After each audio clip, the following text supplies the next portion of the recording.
Hello, welcome to the Change with Him, Real Raw Redeemed podcast. This is Sarah, your host, and today's episode is titled Information Whore.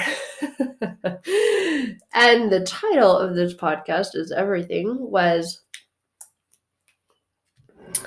generated from inspiration from a message that I got from someone online. Everything that I share is just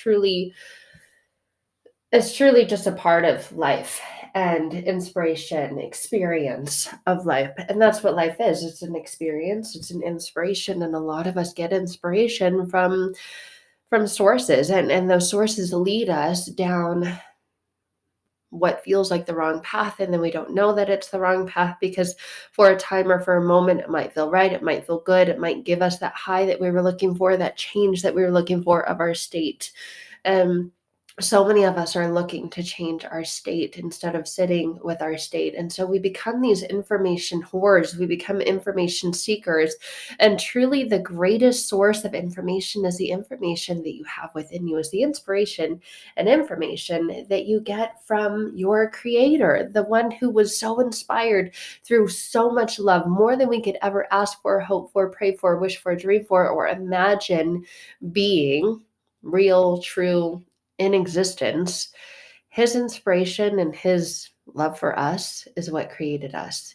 And that is within us. It will go within us. But we become information whores and we become seekers and questers of searching for things outside of ourselves. And I had someone recently reach out to me on Facebook who said, "Why is it that all these people can charge ridiculous amounts of money? I'm just coming in here to be blunt and honest. How much does it cost to get to work with you?"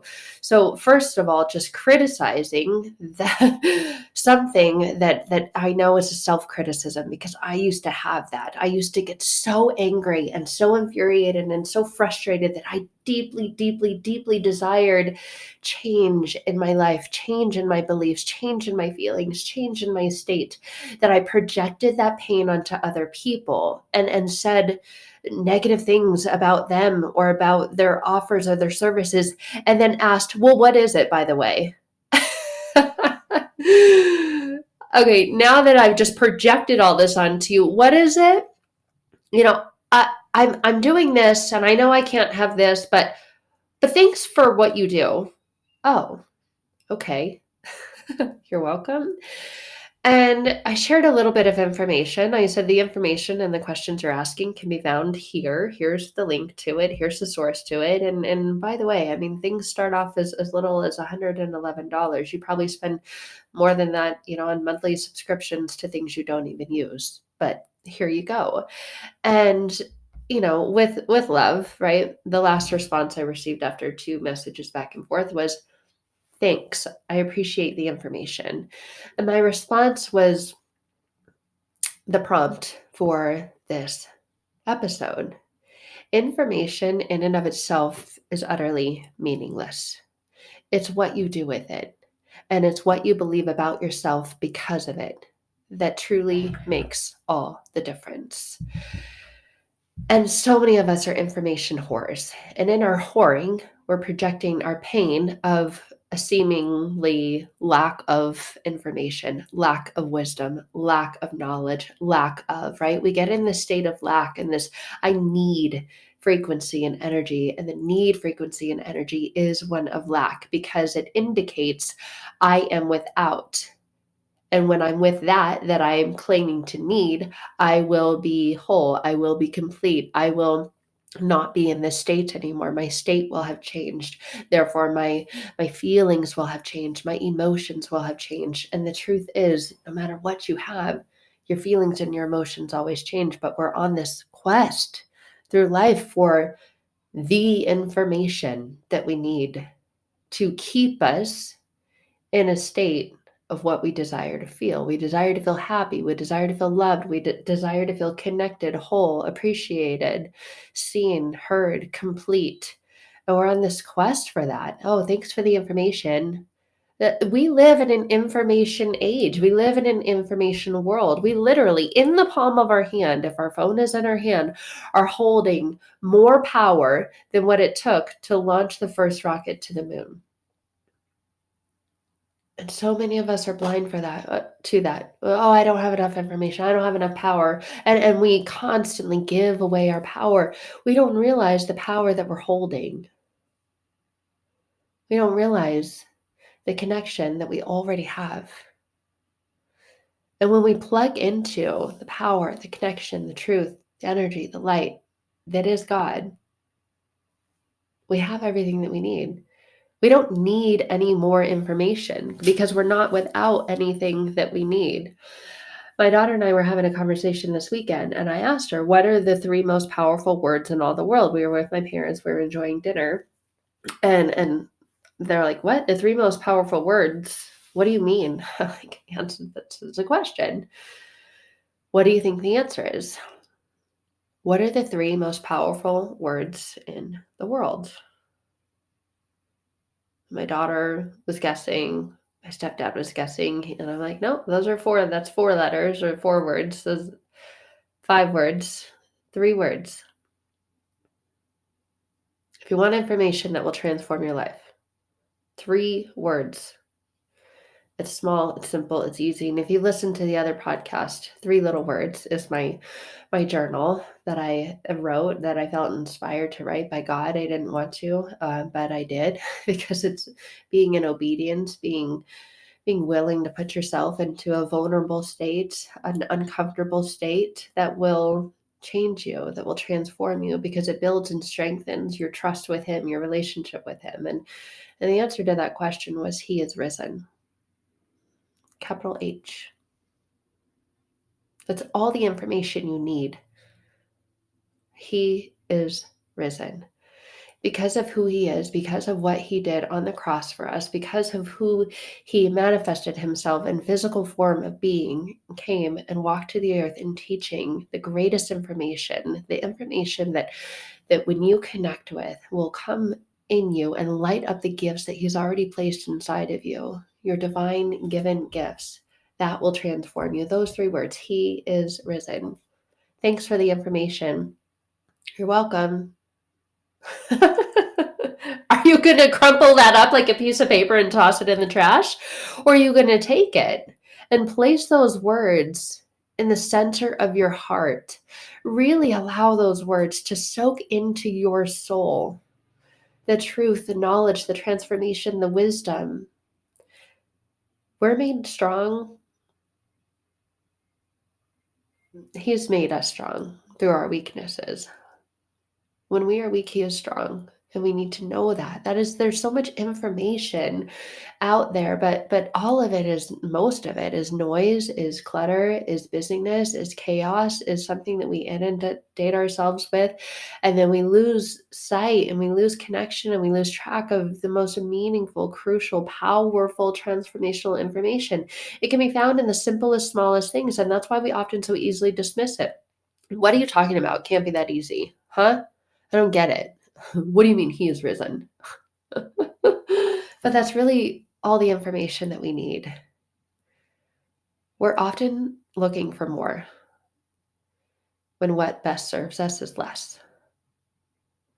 That's why Jesus didn't come with this armor and parade and like all the riches and all the jewels and all the like. He came from Nazareth, Jesus of Nazareth, a little place that other people labeled and titled as meaningless, insignificant, like hicks, sticks, a hick and a stick. How is this hick from the sticks going to do anything? He doesn't have any information. He doesn't have any words, any knowledge, any wisdom that can do anything. And they mocked Him. They laughed at Him. But look at what He did. He is historically the most well-known historical figure.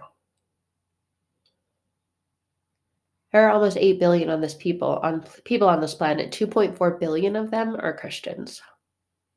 And there's so many different variations of Christians. I don't even like the word, honestly. I like follower of Jesus. If we just look to the information that He gave us, we're guided, we're directed, we're in direct connection with God, with our Creator. We don't need more information. We need 3 little words. We need to know that He is risen, and we need to allow, or we get to allow. We don't need, because need is a lack energy. We get to allow those words to sink in and become embedded in our heart, in our mind, in our soul, to take it out of our thinking head and mind. Tell me something. I need more information. Or thanks for the information, but I'm going to dismiss it and I'm going to walk away from it because I don't get it. It doesn't mean anything to me. Exactly. It's all what we make it mean. What are you making the information that you seek mean? I didn't make religion mean anything at first. Well, except that it was stupid, and I felt like, well, that's a reflection of me. I feel like I'm stupid. I must be missing something. Like there are people who get it. What is the common denominator between the people who get it, between all the people who get through hard things, seemingly impossible things, things that I've been through that I felt like broke me? What is it that healed their brokenness? And the common denominator was they all had a relationship with Jesus. They all didn't that's the only information they needed. He is risen. And you think about that? Those are 3 words, and there were 3 crosses. There were 3 crosses on the day that Jesus was crucified. He's in the center. He is the center. And when Jesus is the center of your life, he is risen. Is, was then, is now, and will be. It's not he was risen. He rose. Like, oh, it's in the past. It's a story of the past. It doesn't apply to now. That was thousands of years ago. No, he is present day and always will be present with us. And that information is always present with us. That love, that life is always present with us. That power, that source, that energy, that faith, that hope, that trust is with us because he is risen. That honestly is the only information that you need. And I talk to God every day like he's literally right next to me every single day. Yesterday, my daughter and I were up in the mountains, and it was just a really chill, relaxed day. But weird things happened, and whenever weird things happen, we question, we wonder, why did this happen? What's going on? This was really strange. Like, why would you let this happen, right? Especially quote unquote bad things. I don't believe in the label of bad. I believe in the label of introspection and reflection and praise in Him. And we were hanging out in the woods. We got a new kayak from Costco, and the first one that we had, we attached it, both ends of it, to a tree, and then we got in it. It's like a hammock, a double hammock. It was super fun. We had our dog with us. It was so much fun. And we just like hung out together. My daughter and I are super close. We had this beautiful time of connection, relaxation, looking up at the clouds and the sky above us, and just completely relaxing and melting into the moment, connecting. And when we were done, we were laughing, right? There were people on the trail and we could see them, and we were like talking about, what do they think they're doing? What do you think they're talking about? And my daughter was like, do you think he's a cute boy? He's not a cute boy, is he? There was this guy that walked up, and then after a couple minutes, the girl walked up behind him. And so we were laughing, giggling. Oh my gosh, I think he's cute, just totally connecting and having a good time. And then when it was time to pack the hammock up, we went to the back of the car and opened up the trunk, and our dog hopped up and hopped in the trunk, and then I took the backpack off that had all of our stuff in it, threw it in the trunk, and shut the trunk, and then went around to the side to open up the door to let my daughter in, and couldn't get in. Car was locked. I thought, oh fuck, that's not good. And that was around the passenger side, so I'm like, no, no worries, Hakuna Matata, like walk around to the other side and try the driver's side, right? First the driver, like the back passenger, and then the driver door. I thought for sure, like, the other ones are weird sometimes, they don't unlock, but the main one will always unlock. And nope, that was locked. And I thought, no, no, no, no, no, no, no, no, no, no, no, no, no, no, no, no, no, no, no. My dog is in the car. What the fuck is going on? How can all the keys are in the car? My cell phone was in the car. It was all in the bag that I had just put in the trunk. What the fuck? Like, it's got one of those clicker automated computer chip sensor things. It's not supposed to lock down when the keys are in there because isn't supposed to prevent you from locking the keys in the car. Isn't that how this new age technology car shit works? Well, it wasn't working like that. Things were not going according to plan. I start to freak out. I literally put my right hand on top of my heart and it was pounding. And I like short of breath. I couldn't breathe. I'm like, no, no, no, no, no, no, no. What do we do? My car, the keys are in the car. My cell phone is in the car. The dog is locked in the car. Oh, okay. Well, options, So we said a prayer. That was option one. That's always our first option, our first go to. Dear Jesus, open the car door, please. Thank you. Went to try it. Nope, still was locked. I'm like, oh my God. Okay, what's going on? What do we do? It was like 3:30 in the afternoon. Um, it was just us. Just us. uh, so I would love to be able to tell my dog, "Hey, can you unlock the door, please, and then grab the keys and let us in?" Like, that's not gonna happen. So I'm starting to freak out. Thankfully, it was only about 70 degrees outside, but my daughter was like, "What do we do?" And I'm like, "Well, we could break the window with a huge rock, which that would suck. I'd have to replace the window, and then we had a 2-hour drive home, and it would sound like we were in a helicopter for 2 hours, and if we could avoid that, that'd be great." So we walk down to this restaurant where we had just eaten at, and we get there and talking to the lady. She's like, "Oh my gosh, let me show you pictures of my puppy, cutest puppy ever." But I'm like, "Okay, your dog's really cute. Can I use your phone? Because mine's locked in my car." And we just walked here from the trailhead, and my keys are in there, my cell phone's in there. And she's like, yeah.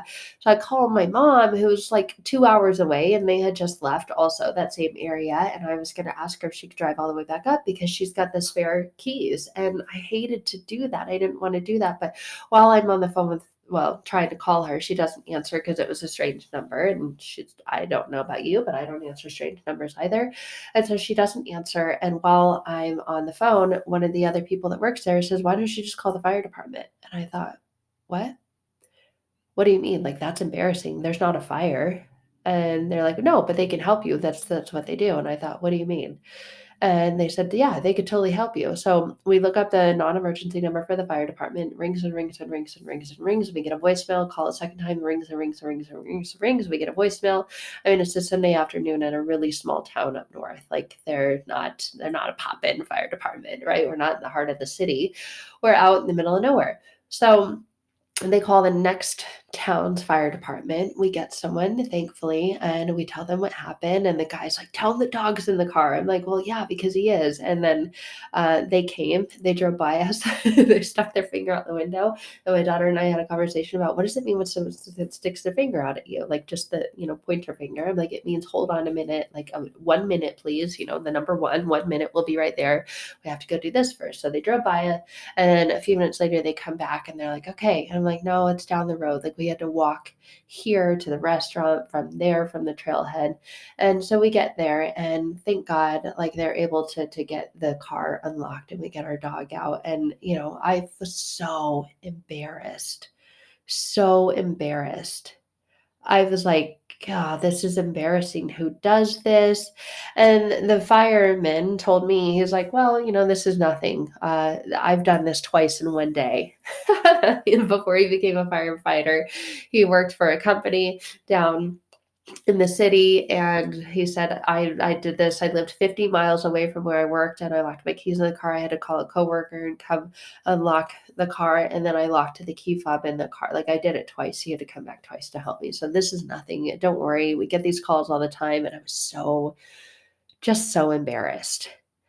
And a lot of times when we have information that can be helpful for us, to us, that can support us, like the information of call the fire department, I didn't want to at first because I was so embarrassed. A lot of times we feel this sense of shame and guilt and embarrassment and what's wrong with me? How could I have done this? How could I have let this happen?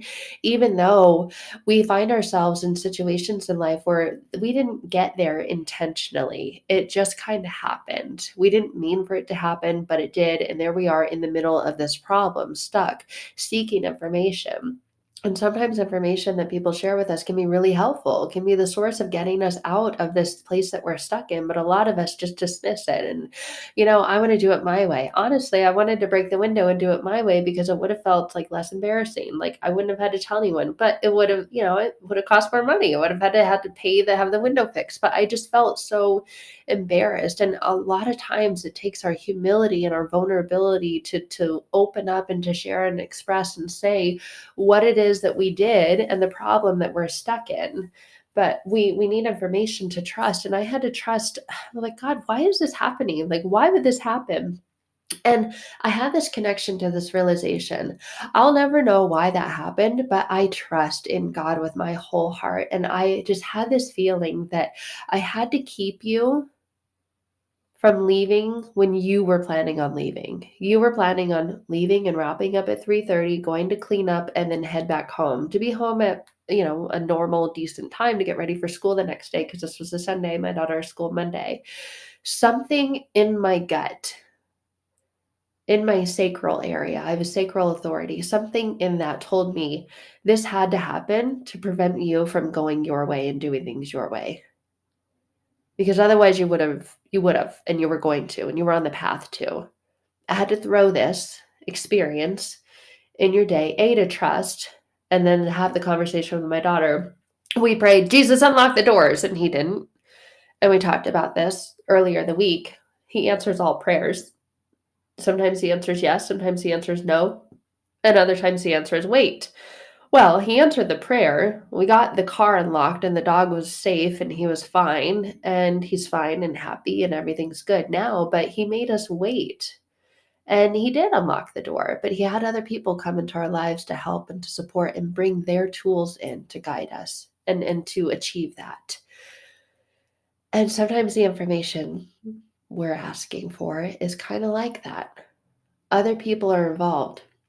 And I just had this feeling in my gut that God protected us from something else. And I told my daughter, you know what? If we would have left at the time when I was like, okay, let's go, wrap it up, let's ready to leave, something could have happened. Something could have happened on the drive home. Something could have happened. Like God saved us because we got home safely. We got home a little bit later than I originally desired to, but everything is okay. And everything is okay in the end. And if it's not okay, it's not the end. And that's the way that God works. And I know that, and I knew that in my soul that he saved us from something, and I don't know the information. I could ask, "God, what did you save us from? Was it like a horrible accident that we would have been hospitalized forever that you saved us from?"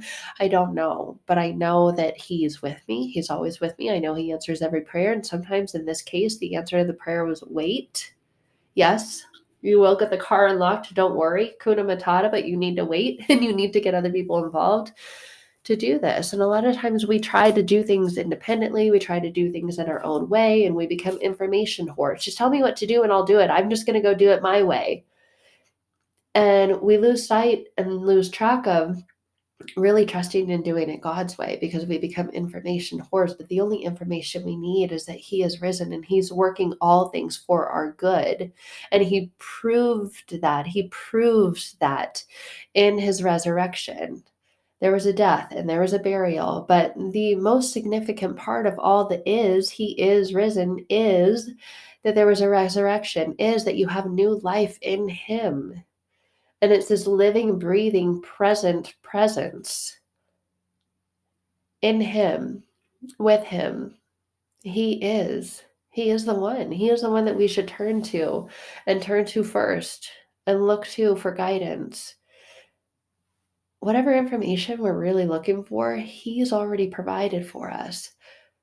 And the most powerful book of information is the Bible, but that's one that we're like, nah, that's old, that's ancient, that's outdated. I don't need that. I need something new. I need something relevant. I need something now. It is. It is new. It is relevant. It is now. So if you're an information whore and you're spewing out your pain onto people who didn't cut you, I invite you to turn to the one who can heal you. heal you more than any healing you've ever experienced. And I say this, and I work in the healing industry. I work with people and their transformation of their deeply rooted core unconscious beliefs to get them into alignment with the beliefs that God has about you, that He chose you, that He created you, that He placed gifts inside of you, that you are designed and created to live free with Him. And that's what I love about the work that I do. And it's almost like the firefighter, right? I needed them to help me. And God placed them into my life and brought them into my life and gave them the skills, the tools, the knowledge, and the ability to get into the car that unlock it without the key. That's what I believe that He has gifted me with and blessed me with. And I love working with people who are ready for that. So it's not a solo act. It's not just, give me some more information that I'm going to discard. And the way that I work with people privately and personally is not just more information. It's what you already know that that you've buried, that you've set aside, that you've crumpled up, that you've thrown in the trash and you've said, I don't need that. It's this inner awakening, this inner restoration, this inner healing, this inner transformation, because that's what God wants you to experience. He wants you to experience life with Him so that you can live it and experience it to the fullest. And it's so beautiful when you let Him in and you stop being an information whore. And really, the only information that you need is the truth of those three little words: He is. He was and is to come. Notice all the is and notice the simplicity of it, of that information. And when we allow it to sink in and to become embedded in us and woven through the core of the truth of who we are, we're always connected with Him. And it's such a beautiful gift. So that is my information for you today. I hope that you'll take it, and I hope that you'll just marinate with it and just be with it and be with the truth of the simplicity of who He is and how much He loves you. So many of us are like, yeah, yeah, yeah, I know. Well, no, information shows that what we know is conditional love, and God's love is unconditional and it's unwavering. And it's so transformational. So I'm praying for you.